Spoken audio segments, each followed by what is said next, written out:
నా క్రైస్తవ మిషనరీలు నాకు ముందు నడిచినటువంటి నా విశ్వాస యోధులు ముందుకొచ్చి మత ప్రాతిపదికన కాకుండా ప్రతి ఒక్కరిని, స్త్రీలను పురుషులను పక్కపక్కన కూర్చోబెట్టి చదువు చెప్పారు. అది మిషనరీ సేవ యొక్క ఘనత. నువ్వు పై వస్త్రం వేసుకోవాలా వద్దా అని మాట్లాడుకునే రోజుల్లో, ఈ స్త్రీని లోపలికి రాణించాలా వద్దా అని మాట్లాడుకునే రోజుల్లో, నా దేవుణ్ణి ఈ స్త్రీ మరి నెల వచ్చింది కాబట్టి తాకకూడదు అని చెప్పే నీ రోజుల్లో పక్కన కూర్చోబెట్టి కాలేజ్ చదువులు చెప్పారు. అది క్రైస్తవ సేవ. ఈ క్రైస్తవ సేవ కారణంగానే ఈ రోజు భారతదేశం ఏమైందో అది ఉంది. దేశాన్ని క్రైస్తవులు వచ్చి విడగొడుతున్నారు అంటున్నారు. ఈ కొంచెం సిగ్గుండాలి మాట్లాడటారు. క్రైస్తవులు కలిపారు. క్రైస్తవులు భారతదేశంలో ఆఫ్ఘనిస్తాన్ కలిపారు. ఒకప్పుడు మొఘళ్ళు దాన్ని పక్కన వేరే దేశంగా చేస్తే ఈస్ట్ ఇండియా కంపెనీ వచ్చిన సమయంలో వారిని కలిపారు. క్రైస్తవులు ఈస్ట్ ఇండియా కంపెనీకి సంబంధమే లేదు అసలు. అయినా కానీ ఈస్ట్ ఇండియా కంపెనీ ద్వారా వచ్చినటువంటి మిషనరీలు సాంస్కృతికంగా వారిని ఏకం చేశారు.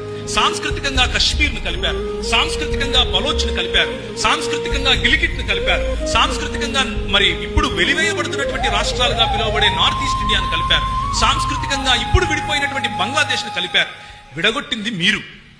ఎందుకు? నేను నీకంటే గొప్ప అనే జాత్యాహంకారం కారణంగా.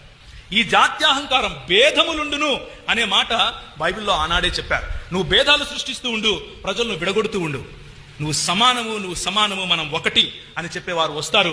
వారి ముందు నువ్వు నిలవలేవు అని దేవుని వాక్యం చెప్తా ఉంది. దేవునికి స్తోత్రం కలుగును గాక. సెయింట్ ఫ్రాన్సిస్ గారు ఇక్కడికి వచ్చినప్పుడు అక్కడ ఉన్నటువంటి కుష్ఠరోగులను సజీవంగా ఇసుక దెబ్బల్లో తోడి వాళ్ళని పూడ్చిపెట్టేవాళ్ళు. ఎందుకు అనంటే ఆ కుష్ఠరోగిని తాకితే నాకు కుష్ఠరోగి వస్తుంది, వాడి కర్మకు వాడు చావాలి అని అన్నారు. నా కర్మను తల మీద వేసుకున్నాడు నా ప్రభు. ఎవరు గొప్ప అంటారు? నీ కర్మ కాదురా, నేనున్నా నీ కోసం అని నా కోసం చనిపోయిన ప్రభు దగ్గరికి నేను వెళితే తప్పేలా అవుతుంది? నీ కర్మకు నువ్వు చావురా అని చెప్పి నన్ను వదిలేసిన వాడి దగ్గరికి నేను ఎందుకు వెళ్ళాలి అని తిరిగి ప్రశ్నించండి. క్రైస్తవ సువార్త ఏంటి అని అంటే, ప్రతి ఒక్కడు వాడు కుష్ఠరోగైనా సరే వాడిని పూడ్చిపెడుతున్నారు. అది తప్పు.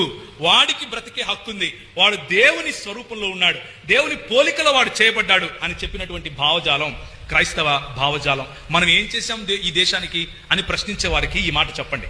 కుష్ఠరోగుల కోసం నువ్వు ఎప్పుడైనా నీ ఇల్లు తెరిచావా? కుష్ఠరోగుల కోసం ఇల్లొద్దు, నీళ్ళు ఇచ్చావా? ఒక్క చెంబు. నా పెద్దలు వాళ్ళ కోసం జీవితాలు సమర్పించారు. నా పెద్దలు వాళ్ళ పుండ్లు కడిగారు. నా పెద్దలు వాళ్ళకు కట్లు కట్టారు. నా పెద్దలు వాళ్ళు ఉమ్మేస్తూ ఉంటే, వాళ్ళు కక్కుతూ ఉంటే చేత్తో పట్టుకున్నారయ్యా, నీ జన్మలో చేయగలవా నువ్వు అని అడగండి. క్రీస్తు ప్రేమకున్నటువంటి శక్తి అది. నిర్మించారు ఎవరైనా ఈ దేశాన్ని అని అంటే అది మనం. దేవునికి స్తోత్రం కలుగును గాక. ఈ దేశానికి ఎవరైనా పునాదులు వేశారు సమానత్వం పట్ల అనంటే అది మనం. దేవునికి స్తోత్రం కలుగును గాక. విడదీశారు ఎవరైనా అనంటే ఈ రోజు వస్తున్నటువంటి ఈ కాషాయ గుండాలు.